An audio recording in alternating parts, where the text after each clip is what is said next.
yay mövsümdə hər şey biraz daha fərqli olur.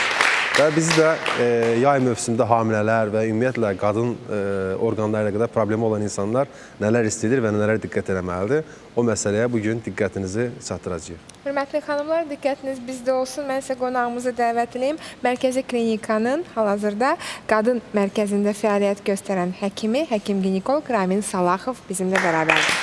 Ramin bəy, xoş gəlmişsiniz. Xoş gəldiniz, doktor. Xoş gəlmişsiniz.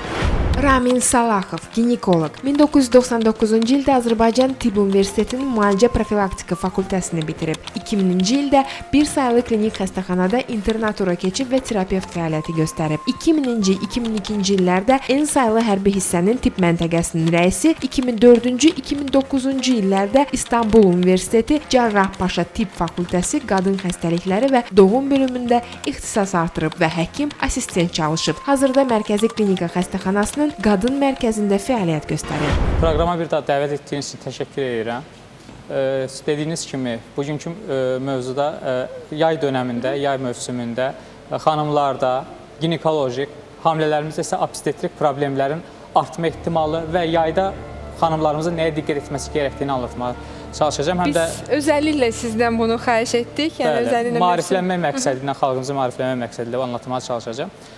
Birinci ginekolojik problemlər deyirəm. Yay mövsümündə nədir? Havalar isti olur. Xanımlarımız bilirsiniz, ailələrlə bir yerdə dəniz, hovuz mövsümü başlayır.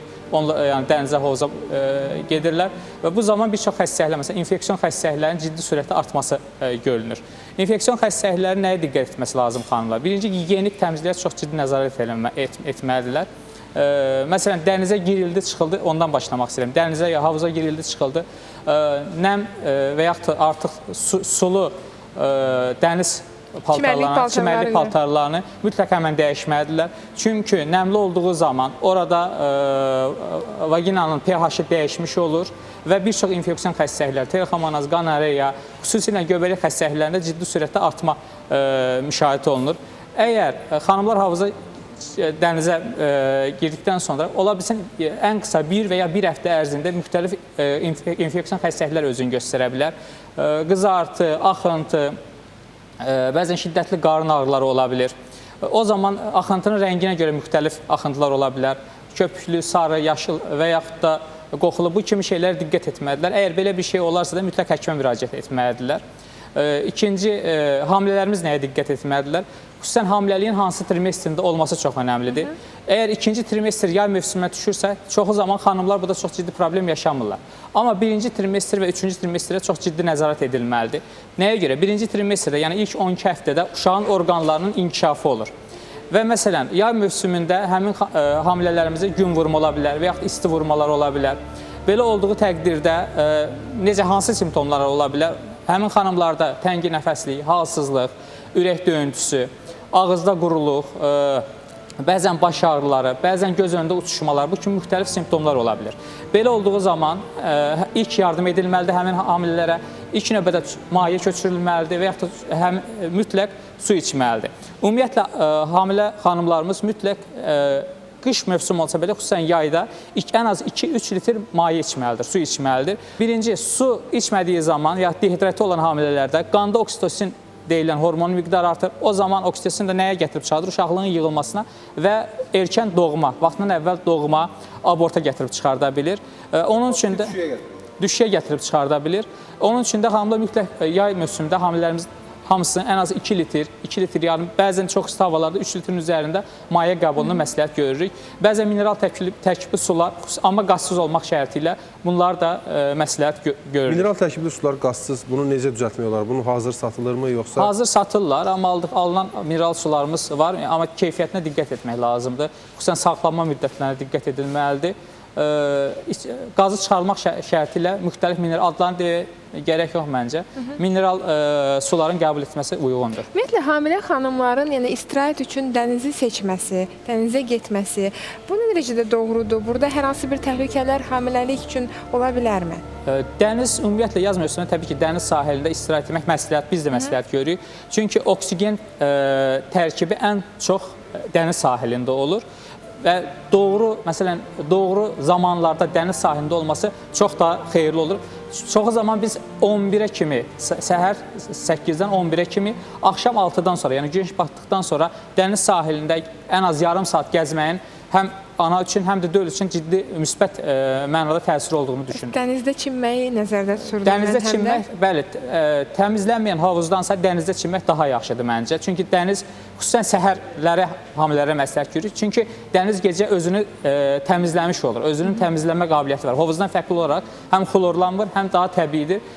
Təbii ki, gedilən dənizin özünün də təmizliyinə nəzarət edilməlidir. Müvafiq sanitar qurumlar tərəfindən ciddi nəzarət edilməlidir. Orada Escherichia coli və digər bakteriyaların artımına görə qərar verilir. Əgər orada yetərincə təmizdirsə, təbii ki, dənizdə çimmək biz məsləhət görürük. Doktor, siz bir neçə xəstəliyi, özəlliklə infeksion xəstəliyi sadaladınız söhbətinizin əvvəlində. Yəni, bunların üstünə düşünməzsə, belə deyək də, düzgün müalicə aparılmazsa, gələcəkdə evlad sahibi olmaqda problemlər yarana bilərmi? Düzgün müalicə aparılmazsa, xüsusən xlamidiya, qanareya, trixomonos kimi infeksiyalar var ki, bunlar həm xanımlara, həm də kişiləri ciddi surətdə zədələyirlər. Xanımlarda ciddi uşaqlıq boynu zədələnmələrinə, gələcək uşaqlıq boynu şiş xəstəliklərinə, onun xaricində borularının ciddi zədələnməsinə, boru bağlanmasına və sonsuzluğa gətirə bilir. Onun üçün bu xanımlarımız xüsusən belə bir infeksiya olduğu zaman özü, yəni spontan olaraq gedib aptekdən dərman almaqdansa mütləq həkimə müraciət etməlidir. Həkim təyinatlı antibiotiklərə başlanmalıdır və ehtiyac olarsa həkim tərəfindən yenə kültür alınmalıdır, mikrob müəyyən edilməlidir və mikroba görə spesifik müalicə verilməlidir. Ümumiyyətlə, yayda artan başqa ginekoloji hansı problemlər var? Məsələn, götürək ki, miomaların qanamaları falan arta bilərmi və ya hər hansı bir xəstəlik daha da vüsət ala bilərmi? Ümumiyyətlə, yay mövsümündə xeyr, miomun ölçüsünün məsələn böyüməsinə və yaxud da kistan əmələ gəlməsinə istiliyin heç birinin təsiri yoxdur. Daha çox yay mövsümündə infeksiyonla əlaqəli məsələlərdir. Çünki dediyimiz patologiyalar daha çox fiziolojikdir. Kistanın, miomun və yaxud da şiş xəstəliklərin başqa problemlərin ortaya çıxması daha çox fiziolojikdir. Yəni, isti ilə əlaqəsi çox bağlı deyil. Ümumiyyətlə, çox tez-tez qarşılaşırıq. İnsanlar müəyyən prosedurları müəyyən mövsümlərə saxlayırlar. Məsələn, bilirsən, gəlir ki, boğazımı kəstirmək istəyirəm, uşaqda məsələn, boğaz kəstirmək istəyirəm, amma bunu gəl qışda eləyək və ya yayda eləyək. Və ya bəzən görürsən ki, məsələn, sünnəti daha çox yayda eləmək istəyirlər. Bu, süni mayalanma ilə mən soruşmaq istəyirəm. Bu süni mayalanma belə bir mövsümü varmı? İnsanlar belə bir istək göstərirlər, məsələn, yayda eləyək və ya eləməyək. Və bunun hər hansı bir elmi əsası varmı? Elmi əsası yoxdur. Təbii ki, biraz əvvəl söylədiyim kimi, çox ciddi şiddətli istilər olarsa, bunlar erkən doğuma, abortlara, xüsusən də hamilə fikir verməzsə gətirib çıxarda bilər. Amma süni mayalanma etdiyimiz xəstələrin bunun yazın, qışın heç bir əhəmiyyəti yoxdur. Çünki statistik olaraq da müvəffəqiyyət, yəni edilən hər xəstədə müvəffəqiyyətli nəticələnmə, süni mayalama ilə hamilə qalma ehtimalı, yəni yay mövsümü ilə qış mövsümü arasında elə bir ciddi fərq, statistik olaraq anlamlı bir fərq görülməmişdir. Onun üçün də təbii ki, biz bunu yay dönəmində elədiyimiz xəstələrə qışa görə fərqli bir məsləhətlərimizi veririk.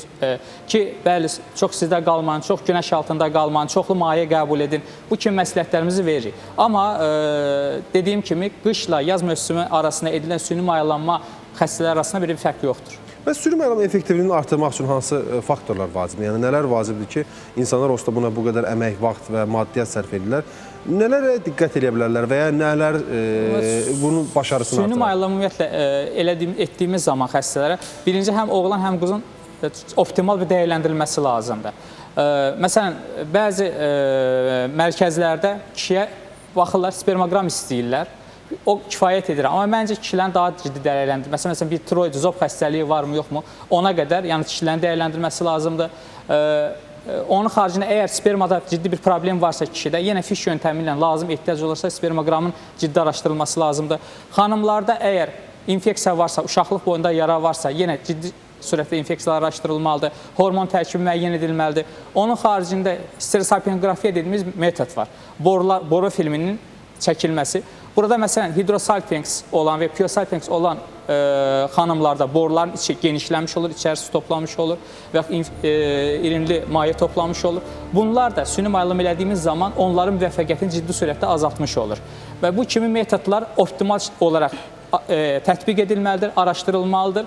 ondan sonra süni müayinə edilməlidir. Çünki bəli, bizim klinikaya mənə müraciət edən xəstələrə baxıram, daha əvvəl süni müayinə üçün başqa ölkəyə müraciət edib, Gold standart dediyimiz yöntəm var. Bunlar nələrdir? Gold standarta daxildir histerosalpingografiya, boru filmi və uşaqlıq filmi dediyimiz. İkinci, menstruasiyanın 3-cü günü hormon profilinə baxırıq və kişilərdə dediyim kimi spermoqrama cilt. Bəzən bunların məsələn, histerosalpingografiya edilmədən süni müayinə edilir. Bu da yəni edilən mərkəz tərəfindən bir əksiklik olaraq dəyərləndirilməlidir. Həmin yəni cütlük ciddi surətdə optimal dəyərləndirilməlidir. Ondan sonra süni müayinə edilməlidir və bununla da daha yüksək müvəffəqiyyətləri əldə etmək mümkün olur. Əslində boru keçirgənliyi deyəndə süni müayinədə axı belə baxanda boru keçirgənliyi şərti axtarılırmı yenə də? Çünki axı süni müayinədə yumurtaları biz başqa yerdən alırıq və uşaqlıq içərisinin yaxşı olması kifayətdir. Yəni həqiqətən bunu mən insanların başa düşməsi üçün söyləyirəm. Boru ümumiyyətlə bir orqandır, çox önəmli bir orqandır. Və son araşdırmalar göstərir ki, hətta embrionun o borunun içərisinə getdiyi zaman, çünki onun kirpikli epiteldir, onun belə embrionun inkişafında, qidalanmasına ciddi rolu olduğunu son araşdırmalar göstərmişdir. Onun üçün boruya, yəni ikinci dərəcəli orqan kimi baxmaq doğru deyil. Amma bəli, süni müayinə etdiyimiz zaman biz borunu bypass keçirik. Yəni boru ikinci dərəcəli ehtiyac olmur. Çünki biz boru bir yoldur. Yəni yumurtadan çıxar, yumurta hüceyrə, borudan keçər uşaqlıq daxilinə. Yəni mayalanar boru içərisində, ondan sonra uşaqlıq daxilinə yapışar. Biz borudan kənar yumurta hüceyrə sperma mayalayırıq. Yəni kənarda onları mayadırıq. Üçüncü, bəzən... Yəni əslində boruda getməsi lazım gerəkən prosesi biz kənarda edirik. Kənarda edirik. Üçüncü, dördüncü, bəzən beşinci gün blastakist olduğu zaman onların transferini həyata keçirir. Yəni boru bizə ehtiyac olmur. Amma boruda bir patologiya varsa, məsələn biraz əvvəl dediyim kimi hidrosalpinksi varsa, biosalpinksi, başqa infeksiyalar varsa, bu orada olan toplanan mayenin uşaqlıq daxilinə axımı olur. Və o axan maye embrionların inkişafını dayandırır, belə deyim, zəhərləyir. Bu səbəbdən də məsələn biz müvəffəqiyyət süni müayinə müvəffəqiyyəti 50% civarındadır, hamilə qalma ehtimalı. Evə uşaq götürmə dediyimiz faiz isə biraz daha aşağıdır, 30-35% civarındadır. Onun üçün də bu hidrosalpinksi olan boru genişlən xanımlarda bu ən az 2 dəfə azalır. Yəni dediyim 40-50% düşür 20%-ə. Onun üçün də bu qədər əhəmiyyətlidir. Yəni bu ilk işlə bilavasitə məşğul olan həkimlərin çoxusu da zaten buna ciddi şəkildə fikir verir. Bir başqa bir məsələ çox maraqlı gəlir. İndi biz bilirik ki, normal hamilələrdə mayalanma boruda gedir və daha sonra mayalanmış yumurta hüceyrəsi yavaş-yavaş hüceyrələr bölünə-bölünə boru ilə gəlir və uşaqlığın içərisinə keçir. Amma süni mayalanmada biz yumurtanı götürürük, sperma ilə kənarda birləşdiririk. Daha sonra hüceyrənin yetişməsini gözləyəndən sonra biz onu direkt uşaqlığa veririk. Amma bəzən görürsən ki, ailələr soruşurlar ki, yaxşı, bəs bu yumurta, yəni mayalanmış yumurta hüceyrəsi uşaqlığa verildisə, necə olur ki, süni mayalamadan sonra, yəni transferdən sonra yenə də boru hamiləliyi riski meydana gəlir. Yəni ektopik hamiləlik. Çünki biz həmin embrionu uşaqlıq daxilinə, yəni transfer elədiyimiz zaman embrionu xüsusi injektorlar olur. Uşaqlıq daxilinə daxil edirik və fundusdan, uşaqlığın dibindən 1,5 sm aşağı. Ən ideal nöqtə oradadır. Bəzən onun, bizim klinikamızda biz yəni uşaqlıq daxilinə belə transferi ultrasəs müayinəsi altında edirik. Müvəffəqiyyəti biraz daha artırır. Bəzən edilən təzyiq və yaxud da o embrionun uşaqlıq daxilinə deyil, həmin boruya doğru yer dəyişməsi ola bilir.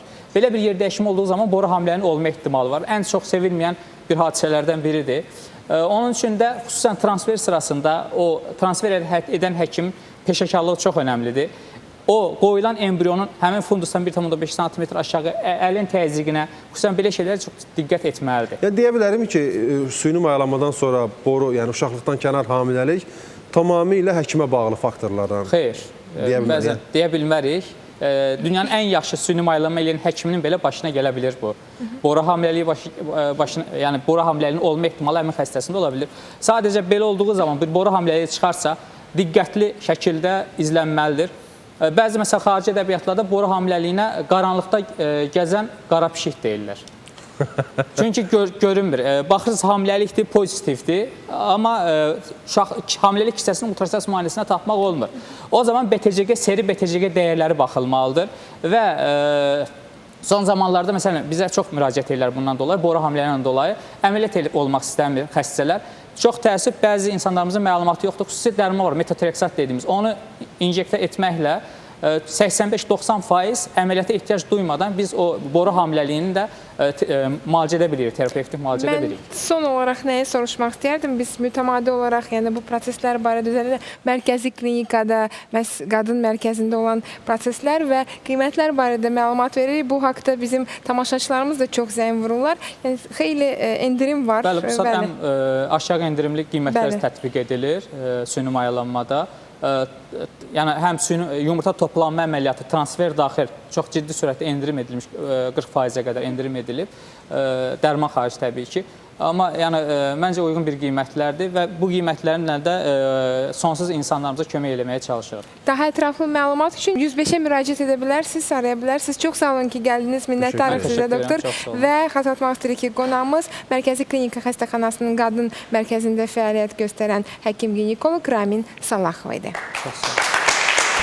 Mərkəzi Klinikanın bu dəfə tibbi görüntüləmə mərkəzi haqqında sizə məlumat vermək istəyirəm. Burada rengen, funksional diaqnostika və invaziv radiologiya bölmələri mövcuddur. Mərkəzi Klinikada mövcud Siemens markalı 3 Tesla maqnit rezonans tomoqrafiya cihazının maqnit gücünün daha çox olması bir çox üstünlüklər yaradır. 3 Tesla MRT cihazının digər bir üstünlüyü daha az kontrast maddə ilə daha keyfiyyətli nəticələr almasıdır. Bu isə öz növbəsində böyrək çatışmazlığı və kontrast allergiyası olan xəstələrdə aşağı dozada kontrast maddə istifadə olunmasına şərait yaradır. Mərkəzi klinikada həmçinin açıq tipli maqnit rezonans tomoqrafiya cihazı vasitəsilə müayinə aparılır. Bu cihaz əsasən klaustrofobiyadan əziyyət çəkən az yaşlı uşaqların qorxusuz müayinəsi və həmçinin çox çəkiyə malik olan pasiyentləri daha asan və rahat müayinə etmək üçün imkan yaradır. Mərkəzi Klinika, əlavə məlumatlar 105 nömrəsində. Özünü müayinənin əslində insana nə qədər çox məlumat verdiyini və o zaman sadə bir qida maddəsi olaraq bildiyimiz kələmin əslində daxilində nə qədər sirr olduğunu biz bugün hamılıqla öyrəndik. Hörmətli xanımlar, yay istirahətində özünüzə, sağlamlığınıza qarşı diqqətli olun, təhlükələr yaratmayın və şübhəsiz ki, ekranlardan ayrılmayın. Çünki növbə cavanlaşmaq istəyənlərində 10 yaş cavanlaş layihəsi birazdan ATV kanalında. Biz isə sizi gələn həftə gözləyirik.